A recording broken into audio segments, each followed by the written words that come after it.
Right, on Sunday, the 28th of December, Tottenham Hotspur travelled to Selhurst Park. Now, Crystal Palace have played 17 games so far this season. They have won 7, they have drawn 5, and they have lost 5. They have 26 points. Spurs at Christmas go into this game 14th in the Premier League table. We have played 17. We have won 6, drawn 4, and lost 7. Both teams have lost their last couple of games. Crystal Palace losing against Manchester City and most recently Leeds United, and Spurs losing 3-0 away at Forest and most recently 2-1 at home against Liverpool. This is a huge game for Thomas Frank. It is a huge game for us Tottenham fans. Gareth, Crystal Palace v Spurs. Oliver Glasner has done a fantastic job at Crystal Palace in the last couple of years. Thomas Frank, it appears he is becoming, increasingly under pressure. A lot of Spurs fans are unhappy with the style of football. A lot of Spurs fans at the moment are unhappy with Thomas Frank's comments. And, of course, our results and the league position, 14th at Christmas. Yeah, it's not been good enough, Chris. And look, I don't want to hear any excuses from the manager going into this game or after the game. We are playing a team that is now going to have their 4th game in 10 days. That is a horrible schedule that Palace have been given because, of the Europa Conference League and that League Cup quarter-final. This will be their 4th game in 10 days. And they had a couple of players go off injured against Arsenal as well this week in the League Cup. So they're down to the bare bones, really. You couldn't have wished, and we know Palace have been having a great season, but you couldn't have wished for this fixture to come at a better time for an opposition team. Palace are a tough game any week, but this is potentially the best time to catch them. I know we've got suspensions, the players, and I know we've got injuries, but Palace are in the same boat, Chris. They are stretched thin. So I don't want to hear any excuses from the manager about this game. And again, Chris, we've pointed out so many times over recent weeks, this manager keeps bigging up the opposition, keeps referring to them as a top set. This can't continue. This negative mindset that's being created going into games. Palace are a good outfit. We know they're a good outfit, but this isn't Pep's Barcelona. This isn't the PSG team that won the Champions League last season.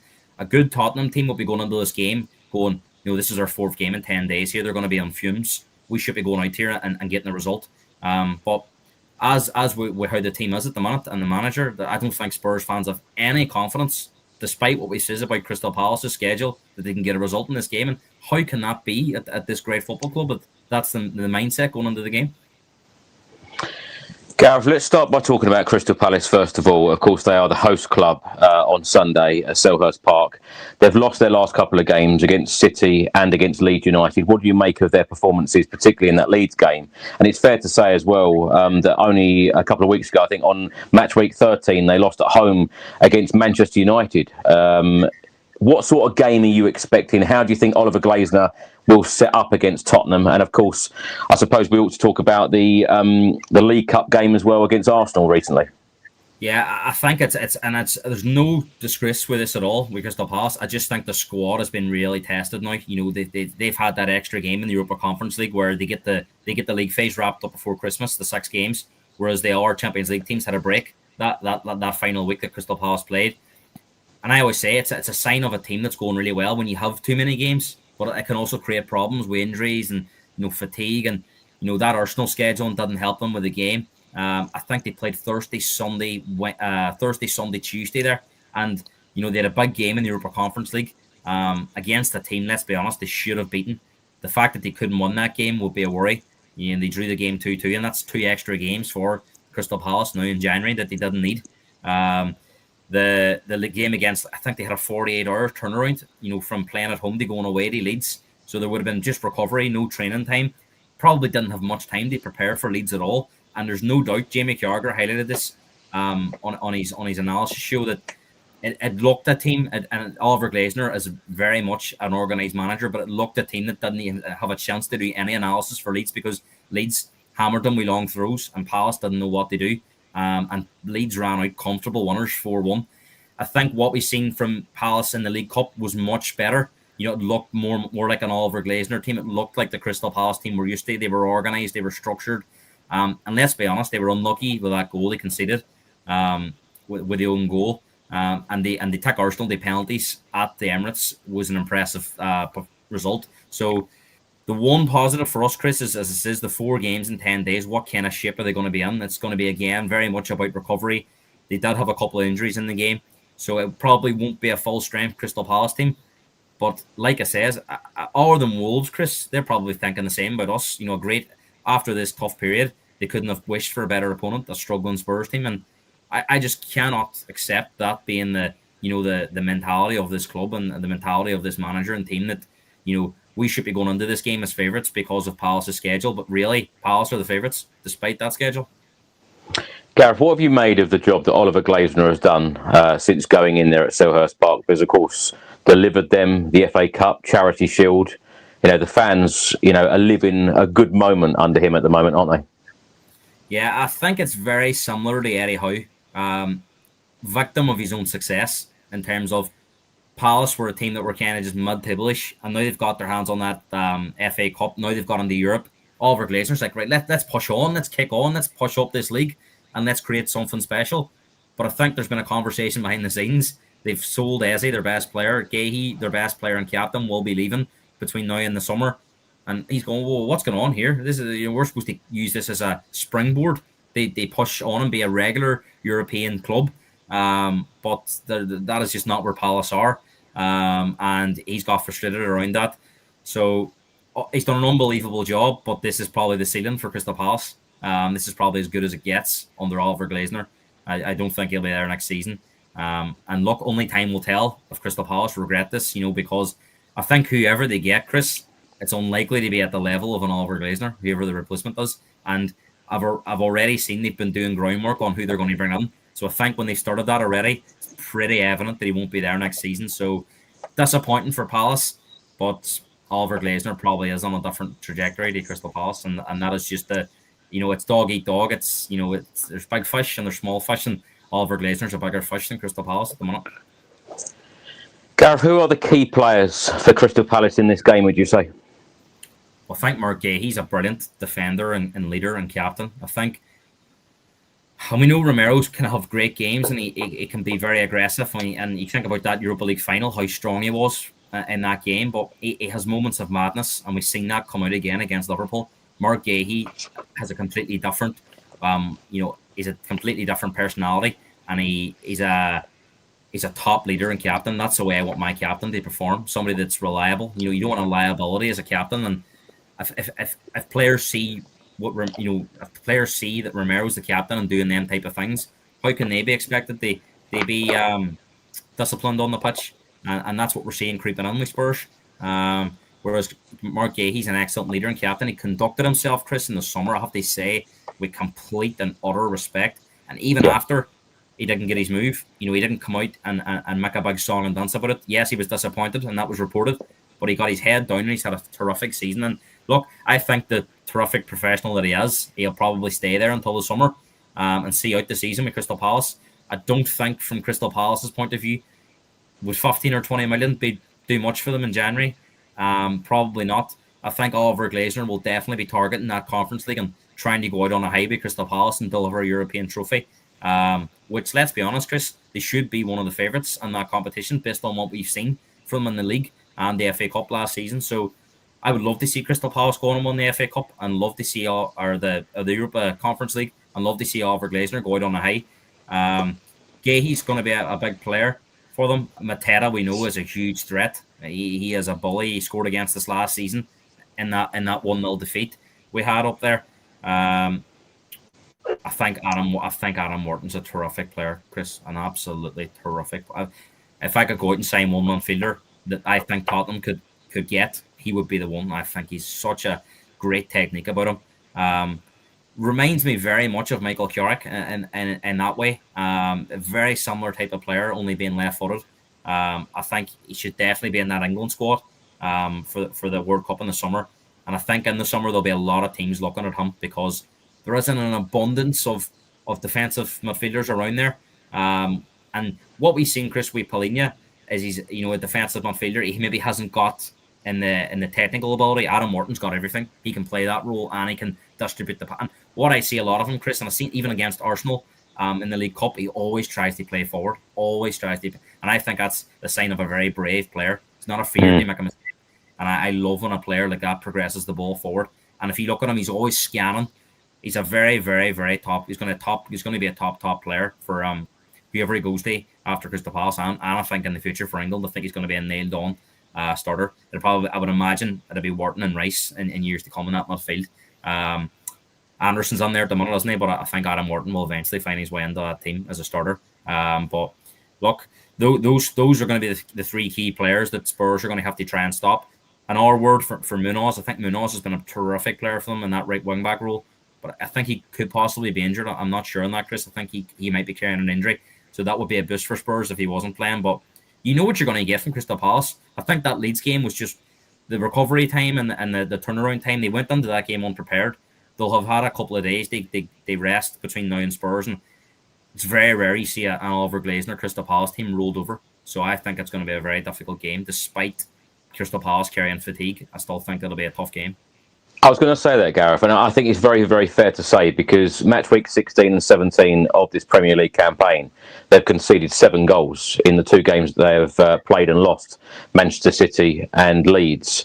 This is not normal under Oliver Glasner, is it? Because they've had games coming thick and fast. Their schedule has been absolutely crazy and very, very hectic. What sort of game? The Man City game, sorry, even though it was 3-0, it was not a 3-0 game. If you look at the stats in that game, it definitely wasn't. The Leeds game was the one that was disappointing. What sort of game are you expecting? Because it's fair to say, isn't it, that an Oliver Glasner team is very hard to break down. Yeah, I think it'll be a very tight scoreline at the end. I think Crystal Palace will be the team that are probably asking more questions. They're a threat from set pieces, as we've seen against Arsenal. Mark Gahey's a real threat. I don't think it'll be a particularly great watch, to be honest, Chris. But I think Palace will find a way to undo us. And that's what I'm leaning towards. But I don't expect it to be a basketball type game. I think Palace will probably know in terms of, I think if it turned into a basketball game, it would probably suit Spurs because Spurs should be the fresher team. I think Palace they might be a little bit more pragmatic than they normally would be at home just because they won't want the game being stretched because of the fatigue issues that we spoke about. So I think they'll try and play the game on their terms. I don't expect Spurs to open the game up. They haven't been doing that away from home, let's be honest. So I think it could be quite a poor watch. I don't think it's a great Super Sunday for Sky. Now, of course, Javi Simmons is suspended for 3 games, having been sent off against Liverpool last weekend. Christian Romero, captain, of course, will miss this game because of his second yellow card against Liverpool, having been sent off. Kevin Danso is expected to come into the team to deputise for Romero. Now, you spoke about the set pieces and the throw-ins in particular, in the Leeds game. Is this an area where we can expose Crystal Palace and dare I say it, actually score from one of these long throws? And interestingly, Kevin Danso in the last couple of days in an interview stated that when Thomas Frank got all of the players to do the throws, it was him, Lucas Bergvall, and Ben Davis was among those the best at the long throws. Yeah, I think it is a game for Danzo. Just because we says about the long throws, we Leeds, that was an area that Palace looked vulnerable. They conceded from an hour set piece, if you remember, Chris, against Arsenal in the League Cup. That was a set piece goal. So they are quite good at from their own set pieces as well, but they haven't been that good at defending them. Interestingly, I think Spurs are the team that's conceded the least. I think only 2 goals from set pieces this season. So maybe Spurs may be able to cope with Crystal Palace from those set pieces. But Chris, I find it very difficult to be excited about, can we win the game and exposing that team from set pieces? We should be aiming higher than that. Yes, it's a nice tool they have. But as you pointed out, these long throws haven't necessarily been working. It's been more from corners where we've been more dangerous. But as it says, I think it could be a very scrappy game, Chris. But I'm not convinced. I'm not convinced that we'll get a result despite all the negativity around the schedule that Crystal Palace have had. Now, in Premier League history, Crystal Palace and Spurs have met 32 times. Spurs do have a good record against Palace, winning 19. We've won 10 at home and 9 away. Crystal Palace have won 6. They've won 4 at home, 2 away, and 7 of those 32 games have finished as a draw.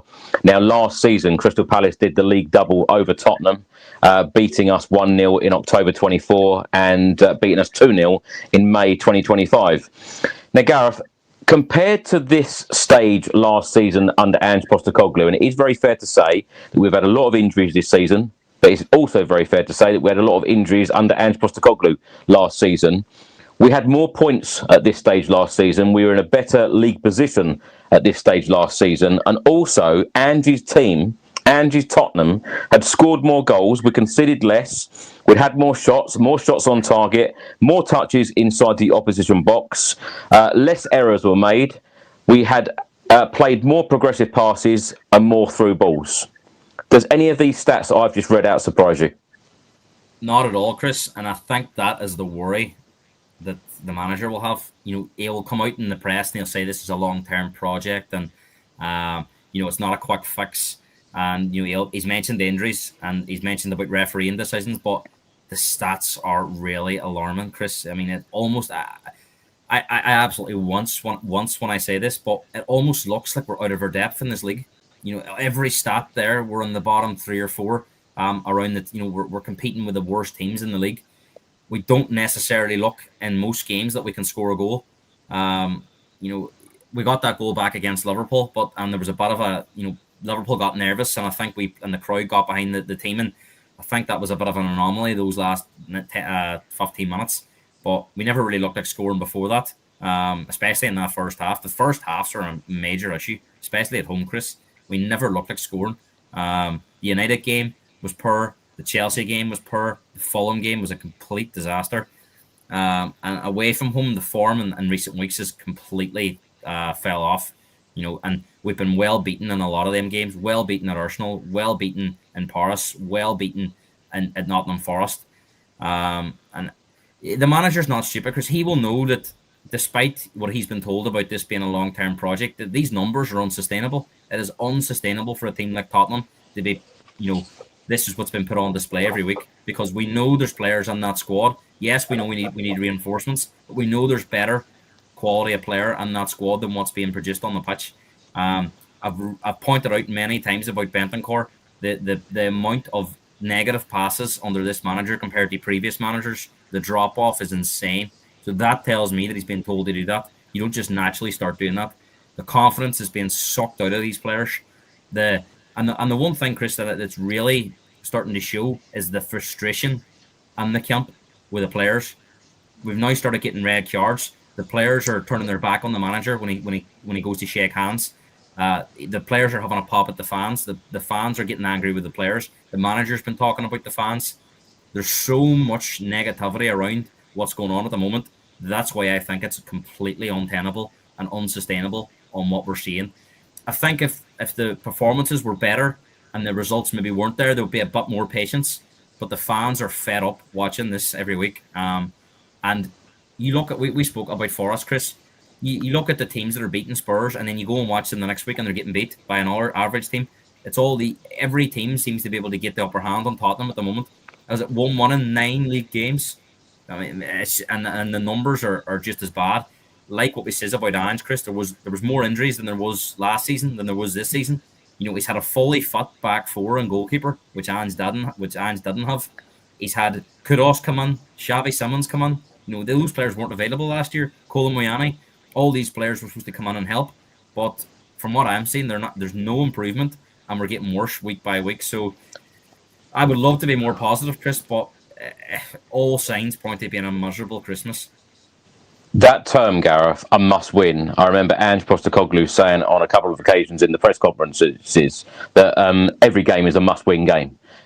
You just mentioned there, it's actually one win in the last 8 Premier League games. And you mentioned that, the away form and the home form. At home, in the calendar year of 2025, we picked up 15 points out of a possible 54. We have broken a number of records, club records, I might add, and XG has been, extremely bad this season as well.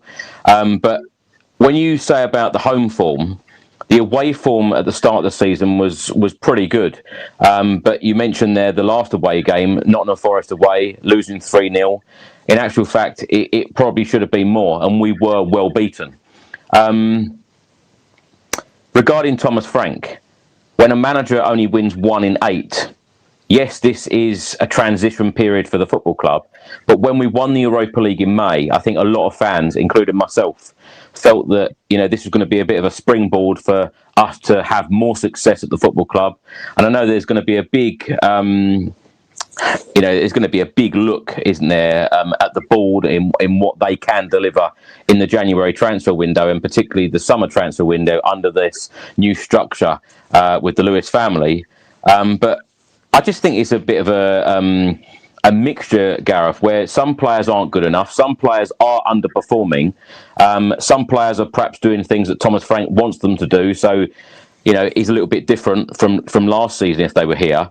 You've got the likes of Javi Simmons, who have had a real mixture of performances. Not many minutes as probably he would have liked under Thomas Frank in his first seasonal start at Tottenham. Then you've got the manager. I believe that he needs to deliver a lot more as well. And then, of course, you've got the board who need to deliver better players for the managers. Because, how many times have I said this? Since us moving in the stadium in 2019, including Pochettino to now Thomas Frank, we've had 6 permanent managers. We've had 3 interim appointments, which was Ryan Mason twice and Stellini when Conte went. How many times can we keep swapping and changing managers? Because the other thing is that I wanted to mention is that the positives from that Liverpool game, I've always said that, as Spurs fans, we've got to see positive signs game by game by game under a manager. In that last 10 minutes or so, Spurs could have very easily got something out of that game. And fair play to Arne Slot in the press conference after the Liverpool defeat. He said that it was like Liverpool having 11 men. It was like Liverpool having 9 men and Spurs having 11. We suddenly come alive, didn't we? We were a lot better team with 9 men than 11.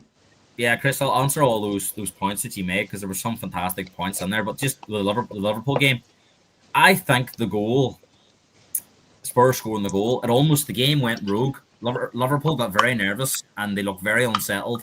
And it's almost as if players just off the cuff started doing things that we expect them to do, playing forward, getting the ball into the box, putting them on the rail. Richarlison was causing chaos. I'm not his biggest fan, but he caused a lot of trouble. I think Odegaard was very direct. If you think back to that first half, Kudos kept turning backwards with the ball and slowing it down, whereas Odegaard was running at people and causing problems. And it's almost as if they were doing things that off their own back, kind of off the cuff. And I think that completely took Liverpool by surprise. So I wouldn't be reading too much into that, Chris. I would love to be positive about it, but I think that was very much a mixture of Liverpool kind of getting very nervous and Spurs kind of just going rogue and just going against the grain and doing things off the cuff. I don't expect them to start. I don't expect Spurs to, when the first whistle goes tomorrow, I don't expect Spurs to be piling players forward and putting Palace under pressure. I think the tactics, as we've seen in that first half, Chris, was very much to slow the game down, get men behind the ball and make it difficult for Liverpool to play through. And I keep saying this every week. It seems like we're preparing for the opposition and we're forgetting to prepare about our own performance of what we're going to do to hurt the opposition. Yeah. On the manager, Chris, it's okay to say this is a transitional period and this is going to be, a long-term project, but we have to see signs of the project going in the right direction, and we're seeing absolutely none at the moment. It looks to me like we're going backwards from the eye test. The stats back up everything that you're watching. I can't find one positive stat out there other than being the best team from defending set pieces and being one of the best at scoring from set pieces. That was the only positive stat. And that can't be. It can't just be accepted that that's good enough. The manager keeps blaming, the referees, the opposition being very good, or injuries and suspensions, and he's having a pop at the fans about, as you said, Chris, there was fans last week. Am I one of those fans, or am I another fan? Am I the fans that I'm being too negative, or am I a Thomas Frank and Tottenham? I'm behind the team. Every fan is behind the club. Every fan wants the team to win games, but the players and the manager are not doing enough on the pitch to convince the fans. Chris, when you turn up to every game, you want to be turning up there thinking we can win. And that Yeah. hasn't been the case in recent weeks. There's a lot of negativity before the game even starts, and we're not seeing anything in the game that tells you that this is going to turn around. So, in my opinion, this manager's it's a short-term project now. He needs to start winning games because the club has got the club must be scratching their head at the moment because we know this form can't continue. We can't be going into this January period with another couple of defeats, Chris, because there is a January transfer window. How can you back a manager that's got 1-1-10? I mean, at a club like Tottenham, it's very difficult for the club at the minute. I'm sure they're having conversations about what do we do now if Thomas Frank and the team don't improve in the next couple of weeks because they will have planned for January. But how can you back a manager that can't win a game of football or can at least show some signs that a few ones aren't far away? At the minute, I have no confidence of going into any of these games that we can win them. And we're playing teams like Crystal Palace, Brentford, Sunderland, Bournemouth. We're not playing Man City, Chelsea, Liverpool, Man United, and Arsenal. These are teams that a lot of our teams can beat. We've praised some of those teams, yes, for having decent seasons, but they're not going to be teams that are going to be in the top four at the end of the season.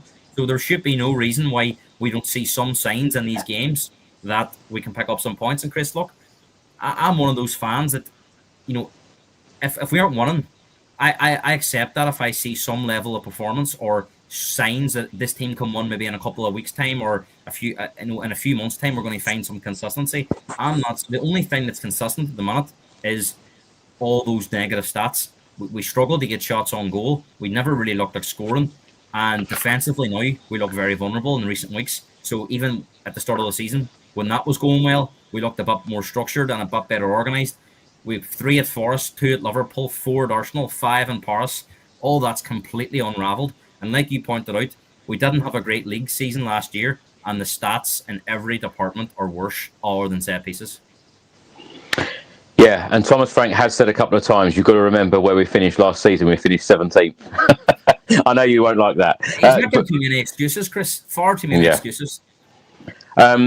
Gareth, let me read you these stats out. This might surprise you because that Liverpool game, and I just want to get your opinion very quickly on what you made of our performance up to the 81st minute in that Liverpool match last weekend, because after 81 minutes, Spurs had 8 shots, Liverpool had 0.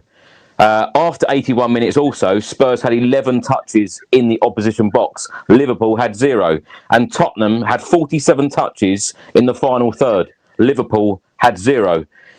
After 81 minutes, it was a completely different Spurs side. But as you've mentioned about, a manager needs to find a way to win, because it isn't only Spurs. We can't just sit here and say, oh, we've got loads of injuries, we've got loads of issues, oh, this is why we're not winning matches. As a Premier League manager at any Premier League club, they have to deliver. And I completely agree with you. 1 win in 8 at the moment. If we don't win against Crystal Palace and or Brentford on New Year's Day, that could be 1 win in 10, which would be absolutely terrible. But a lot of people, and it is fair to say, we do, try and add all of the balance on these shows that we do.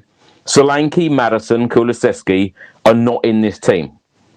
Is it going to make a real big difference when these guys do come back? Because you would hope that injection of that quality coming into this team, you would hope that it would make a real difference. And also, let's get your opinion on the January window. Do you expect players, in the positions in that final third, do you expect those to come in the January window? Chris, there's been a lot of talk about injuries, and I don't like it when managers keep making excuses. I really don't like it, because injuries are part and parcel of football. Look, and I know Arsenal have a stronger squad, but Arsenal have been crippled with injuries this season as well, and they're top of the table. So, you can make excuses that the COYS come home, but what we're seeing from the players available has not been good enough. I would be shocked if Maddison, Kulusevski, and Solanke come back and there wasn't a little bit of improvement.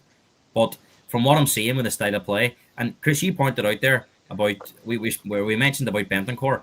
If Bentancur wasn't doing what the manager wanted him to do, why is he starting so many games? He keeps getting picked. So the manager seems to be happy with what he's doing, and that's playing very safe passes, negative passes, and trying to avoid risky ones. So I mean, is he going to be saying that to some of the other players when they come back from injury? The other thing we should point out: how do you get Kulusevski, Madison, and Xavi Simons onto the same team? That doesn't work. So there's likely going to be players coming out of the team. I think it'll probably be Madison or Simons, one of the other playing. And we know Madison. Yes, he's had some great games in a Tottenham shirt, but there has been inconsistencies there. He's also got a he's very much, if Thomas Frank's form doesn't improve, he's not going to see James Madison because he's unlikely to play again this season. Or if he does play, it'll be at the back end of the season. Kulusevski and Solanke, I don't know what's going on there. The manager seems to be very reluctant to give us any kind of information about it. Very. So that is very, very strange that there's no timeline there. And with Kulusevski, there was a lot of talk at the start of the season. Where was he going to play because of Kudos's form? But Kudos has dropped off a cliff at the moment. I think Kudos needs to come out of the team, personally. I think we need to make some changes for the Crystal Palace game, just to see if it makes any kind of difference. Because that performance from Mohamed Kudus on Saturday was unacceptable. For the player that he's been at the start of his Tottenham career, he's now that game, he didn't want to take anyone on. He didn't want to play forward. He's completely lost his confidence. And yes, the manager has to take some responsibility for that, but I expected more from him on Saturday against a fullback like Milos Kerkez, who's been really, really struggling defensively. We never asked him any questions. And I think Brennan Johnson's come in for criticism. I think when Johnson came on, at least he tried to make an impact. I didn't see any real effort from Kudos in that game on Saturday, and that was a big, big worry. And Chris, if you remember what the West Ham fans said about him, they says he had a great start, and then he started doing this where he didn't look interested, and he didn't look interested on Saturday, and I think that's a massive worry. But we'll come on to the team selection. In terms Gareth, of before we do come on to the team selection, I just want to ask you about. We'll come on to that in a second, but about Spurs being angry. Thomas Frank was asked a question in the pre-match presser ahead of this Crystal Palace game, and said, "Were the team, an angry team against Liverpool?" I felt that there was a lot of frustration in that game because I don't often talk about refereeing performances, but John Brooks' performance in that Liverpool game was shocking, in my opinion. There were so many. I'm not just talking about the red cards or the push, Ekitike on Romero. I'm talking about a lot of decisions throughout the whole of the game. And even Thomas Frank, a couple of times, actually sarcastically applauded, when we did actually get one or two decisions, but it weren't many. We always want to see that aggressive side to our club. We always want to see that aggression from our players. Ever going back to what Jose Mourinho said in the Amazon documentary about Spurs being so soft. But I suppose it has to be controlled. Romero's red card, particularly in that very dominant spell of the game for Spurs at the end. 2 yards away, the referee stood there and he's lashed out at Konate. It just seemed stupidity from our leader and our captain at that point. Yeah, and what he did, Chris, was cowardly. Kicking out at a player on the ground. You're always going to get sent off for that. I mean, only it was on a yellow card. They made a review that and sent him off for a straight red because it was completely unnecessary what he did. Yes, there was frustration around the decision, but you have to move on, Chris. There was time for Spurs to get back into that game, and we said it on the preview last week that Liverpool get very nervous. We've seen it at Leeds when they concede a goal, and it happened again versus 9 men when they were all over the show at the back. And you even seen someone like Van Dijk, Chris, completely missing the ball. They really struggle with getting ball. And Spurs in that first half didn't do anything to put them under any pressure. So I felt that was a real missed opportunity, and it was another strike against the manager's name because I felt there was a real opportunity. I says the only way we're going to beat Liverpool is if we play on the front foot and cause them problems, and we didn't do that until 81 minutes into the game, which is too late. And the manager keeps referring to it was a good end of the game, and he referred to a 10 or 15 minute spell against Fulham. He can't keep saying that we have good 10 minutes here and a good 10 minutes there. The game's 90 minutes long, or even longer if we count additional time. So we can't keep hanging our hats on a good 10 minutes here and there. So yes, you can see the anger and the frustration coming out in the players because I really think they're playing under a lot of restraint. I don't think they're particularly enjoying this style of play, Chris. I think there is a lot of frustration. But they do have to channel that when they're on the pitch because the 2 red cards, Chris, were completely, avoidable. The Van de Ven one, I think it was great. They was trying to get back and he was breaking his neck to try and get back and stop Isak. And it was very unfortunate what happened to Alexander Isak. But that's the kind of aggression you want to see. Van de Ven trying to stop a goal, not kicking out on the ground and not raking the back of another player's calf, because now with VAR they're always going to review those incidents and you've a big chance of going off. And look, we're stretched. We're stretched as it is, Chris, with creativity problems. And now Xavi Simons is unavailable for 3 games, is it? So that's a worry moving into this busy Christmas period. And I'm seeing far too many problems on the pitch in terms of the players, how they're interacting with the fans and how they're interacting with the manager. That it's not a happy camp there at the minute, Chris. And I think that's a real concern for the manager, that he doesn't look to have control of that dressing room. Whatever you said about Ange and whatever your opinion was about Ange, I really do think the players liked him and they liked his style of play. Yes, they were there was massive holes in his style of play and we were conceding too many goals. And the set pieces was a huge issue. But I think the way the players spoke about him and interacted with him, I think there was a real feeling that they liked him as a person and a manager. So I'm not seeing that with Thomas Frank. I'm not seeing that love for the manager. The fans definitely aren't fans of it. The fans aren't singing Thomas Frank's name. There's very little interaction with the manager, and I feel very little. And it's sad to say this because these players give us so many good memories in Bilbao, but I'm not feeling connected with this football club, with this manager, or this team at the moment, and that is very, very sad. Let me ask you this. In the last couple of days, Kevin Danso did an interview while he was doing some charity work with the Enfield Food Bank. And he was asked a question about what it's been like under Thomas Frank. And he come out and said, we're on the right track. We know there's going to be ups and downs. Recently, at a visit to a children's hospital, Romero and Bentancur were there. And both of them were talking about winning trophies at Spurs this season. Thomas Frank has said on a couple of occasions that this is not a quick fix. It does seem to be a lot of mixed messages about how people feel and about what we're going to do this season. Do you think the players really do feel like we're on the right track?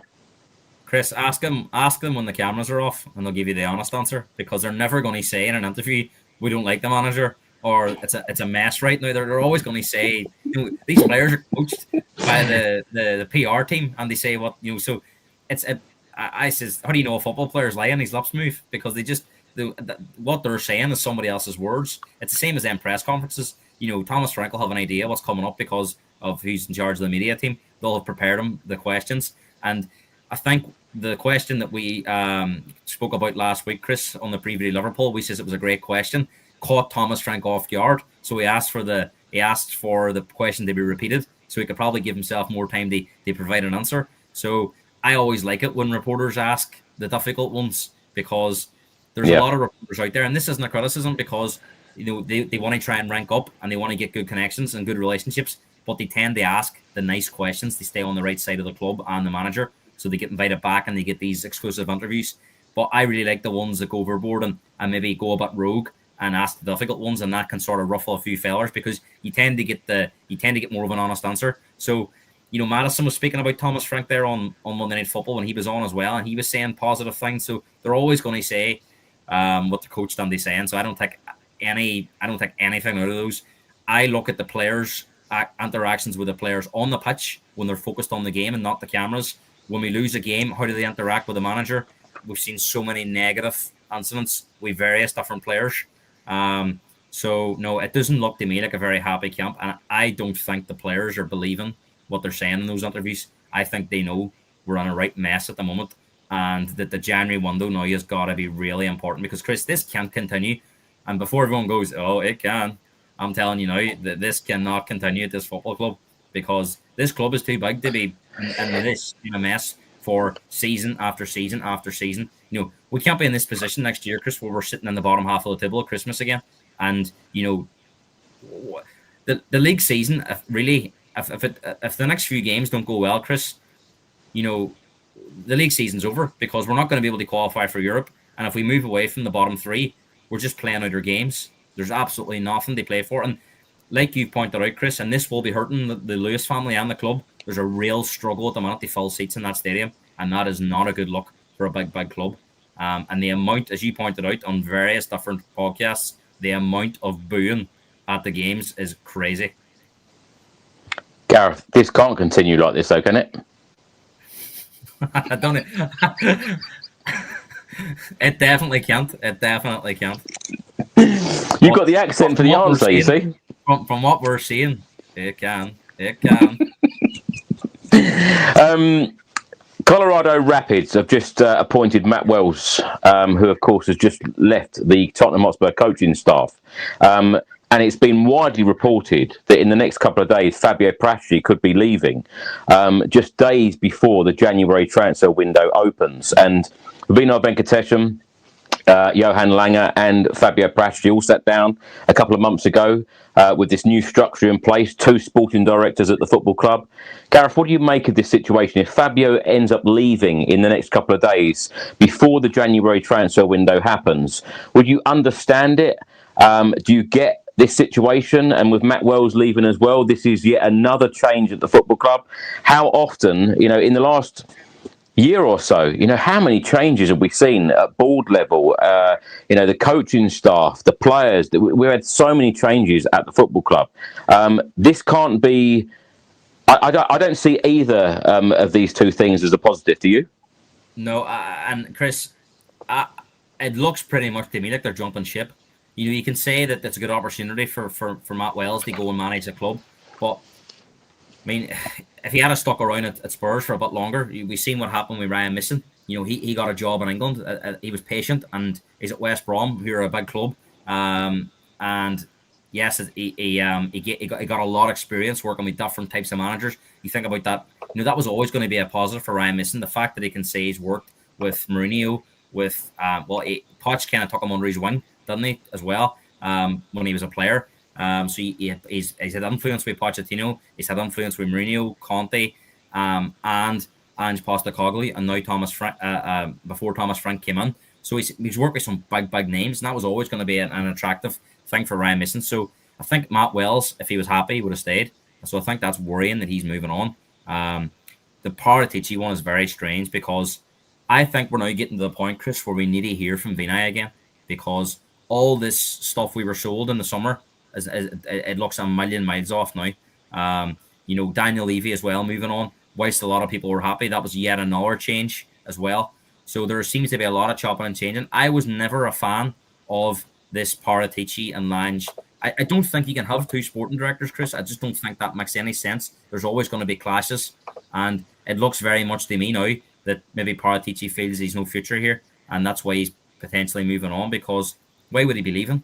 After just sitting down, and as you said a few months ago, and right before the January transfer window, what does that mean for, has he been overruled? Has he not already bring in the players that he wants to bring in? As Johan Langer getting the bet, is he the one that's picking the players? Because I don't think a lot of Tottenham fans have been particularly impressed with him. And I says, Chris, the worry for me was the last 2 managers that have been appointed. The Australian connection, Scott Munn, Ange Postecoglou, and the Danish connection, Johan Langer and Thomas Frank. I would love to see this rigorous recruitment program for the manager that was spoken about in the summer. I would love to see how that. I would love to get an insight into how that went, because it looked very much from day one that it was going to be Thomas Frank. Yes, there was a couple of other names that got semi-linked, but it was very evident that Thomas Frank was the favourite, and that's who got the job. So I'm not a big fan of all this friends behind the scenes and, bringing in your friends. I think it should have been the right man for the club.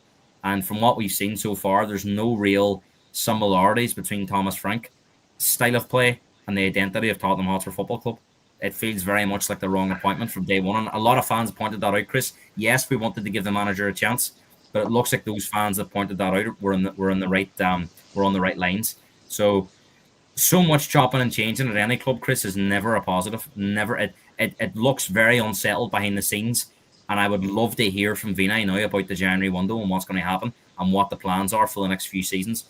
And if Thomas Frank does lose the next couple of games, I think they're going to have to publicly back him if they're going to back him in January with funds. I think they're going to have to make a public backing that we're going to try and see this out and give him as much time as possible to turn this around. But the fans won't accept it much longer, Chris. So it feels like we're in a real mess at the moment.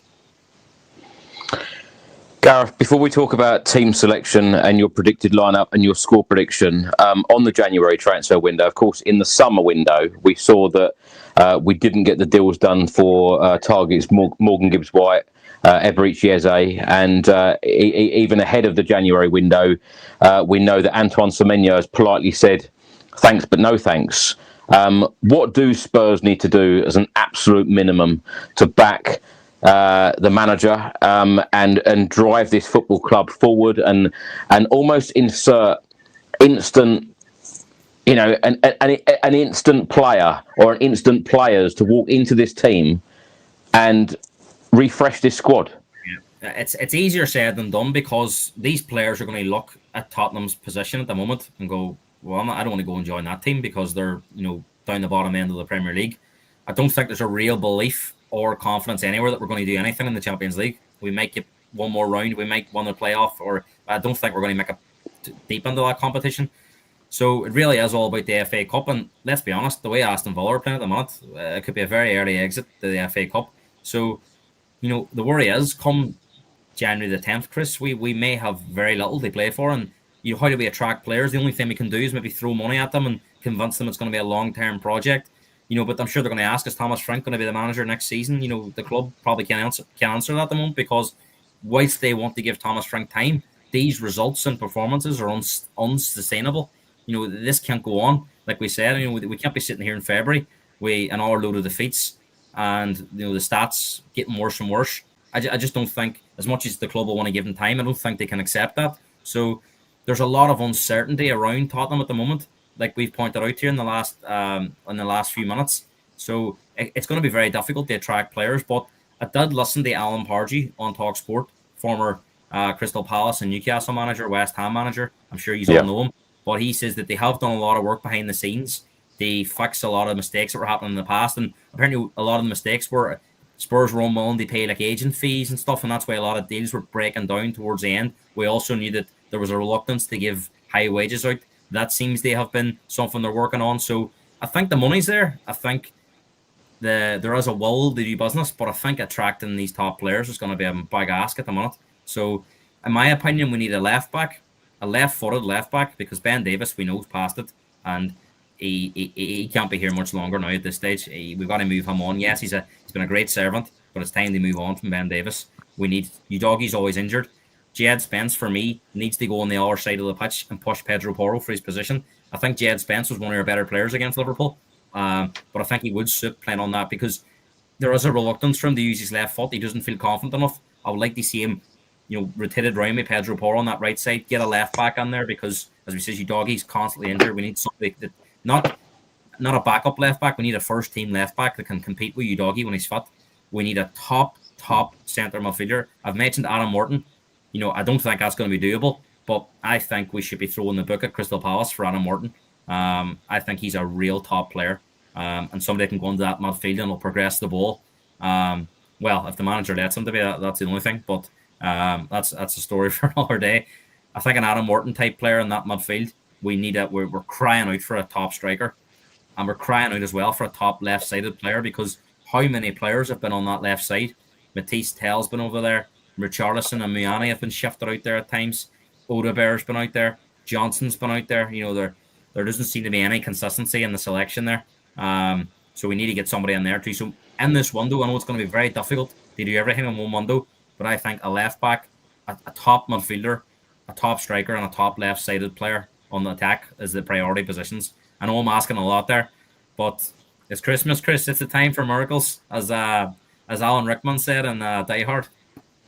You're asking for a lot. You are asking for a lot. Now, this game, Crystal Palace v Spurs, of course, takes place on Sunday, the 28th of December, 4:30 p.m. kickoff at Selhurst Park. The referee for this game will be Jared Gillett. His assistants will be Scott Ledger and Mark Scholes. Fourth official, Darren England, and VAR, James Bell. Assistant VAR, Mark Perry. Gareth, lastly, let's talk about team selection. Let's talk about your predicted lineup and score prediction. As I said earlier, Javi Simmons will miss the next 3 games in the Premier League. And Romero, captain, is out of this one. Your predicted starting 11, what you think Thomas Frank will do, and if it is different, what you would like to see him do. I think it's going to be very similar to what we predict here because I think he's busted for options. If you've talked about the suspensions, the injuries, SARS at the AFCON as well, so there's very limited options. Yeah, I think the back four will pick itself. Porro and Spence as the fullbacks, Danzo and Van de Ven. yeah. Vicario will stay in goal. The one I think he may bring Polina back in for this game. I think he'll give Archie Gray a break. I think that'll be the one. Polina and probably Bentancur will play in there, and I would imagine Bergville will play a bit higher up as a number 10. And then the front three, I think he will change this as well. I think he'll go with Johnson on the right. I think he'll go with Richarlison through the middle, and I think he'll go with Odegaard on the left. Because I think Kudus has to come out of the team after that performance. I don't think he can play him after that performance against Liverpool. Odegaard and Richarlison made positive impacts, so I would imagine they come in. And Johnson also done better than Kudus, even though he didn't do an awful lot, but he done a bit more than Kudus. So I expect that to be the team, and I don't really know what else he could do this weekend because he is busted for options. There's so much emphasis, though, Gareth, on giving Mohamed Kudus the ball to create something for Spurs in the final third. How can you take a player like that out?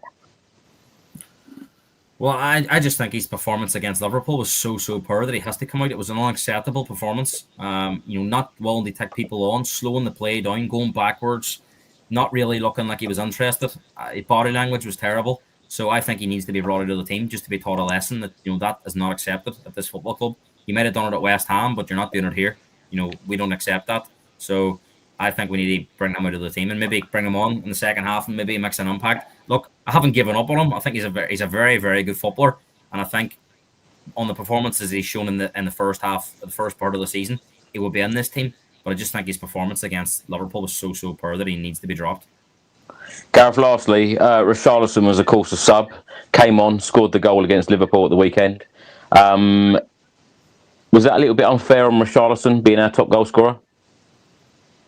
I think he didn't have a great run of games there, didn't he? He was very poor in the last couple of games, but Miani's done absolutely nothing, Chris, really. So I'm not convinced. I mean, when he came in at the start, I thought there was something there with him, but gradually the performances have got worse. He's not really having an impact.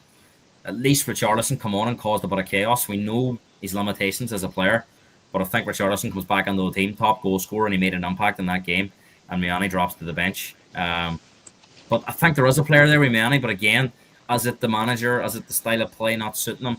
I have seen bits and pieces from him, but he didn't do anything against Liverpool, and Liverpool's defence is so poor. So I think Richarlison comes in. And look, I've just seen a team selection here, and they've gone very similar to what I say is Johnson and Richarlison and Odegaard. So I think that is probably the way Thomas Frank will go, and it probably should be the way he goes. But look, whatever we've said about injuries, suspensions, it can't be an excuse. Crystal Palace are in the exact same position. 4 games in 10 days, injuries to players, a Spurs team with the right attitude, the right mentality, and playing the right way would have a chance of winning this game on Sunday. Before I get your score prediction, where do you see Oliver Glasner next season? Where do you see Thomas Frank next season? And league positions, who will finish higher in the league, Spurs or Palace? Is that this season? He'll finish higher yet? This season, yeah. Crystal Palace will finish higher than Spurs. Do you know what? Thomas Frank could be Oliver Glasner's replacement if he's available, because Palace is a club that might suit him. They're not overly obsessed with that attacking football. They're if they're hard to beat and they're picking up wins and scoring goals in the counter attack and set pieces, I think that'll be accepted at Palace, to be honest. Glasner, it'd be interesting what the fan, would the fans like a swap there? Would the Tottenham fans be happy with Oliver Glasner? I'm not sure. I think Glasner could end up in Europe somewhere. I don't know if he will still be in the Premier League. I think it could be a European job out there for him. Where he ends up, I'm not sure. I think the signs are with United. He's been heavily linked with United over the recent months, but I think there's signs at Amram starting to get things together there. So I think that window of opportunity may close. And I do expect Man United to finish in the top 5. So as long as the English teams do well in Europe, that'll be Champions League football. So I don't see them sacking him. I don't think Glasner will be the right fit for Liverpool. I very much expect Arteta to be at Arsenal. Pep, I think, may stay at Man City as well. Chelsea could be an interesting one. If he's going to move anywhere, possibly Chelsea, because I do think Spurs will be on the hunt for Pochettino. I really do. I think there's going to be a lot of juice in that in the summer after the World Cup. So I don't see him ending up at Spurs either. Gareth, score prediction: Crystal Palace v Spurs on Sunday. Well, look, it is a time of miracles, as we said, but I think it would be a miracle if we got a result here. I would love to be more positive, Chris, but I think it'll be a very dull game, and I think Palace will probably nick it 1-0. I'm going to go for a draw. I haven't decided what sort of draw. 1-1, 2-2, 3-3. I just think it's got a draw written all over it. But obviously, I'm hoping that Spurs get back to winning ways and we start climbing up that Premier League table.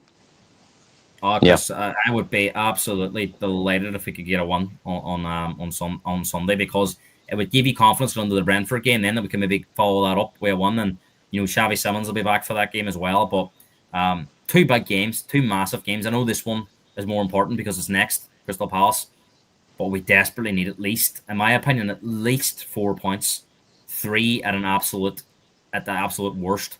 Anything less here, we're sitting with 2 draws, 1 draw and a defeat, or both defeats. I think the manager is going to find it very difficult to be in charge for that Sunderland game on the 4th of January. I really do. And if he is in charge, the atmosphere and the ground is going to be toxic. Because if we lose these 2 games, Chris, we could be 17th.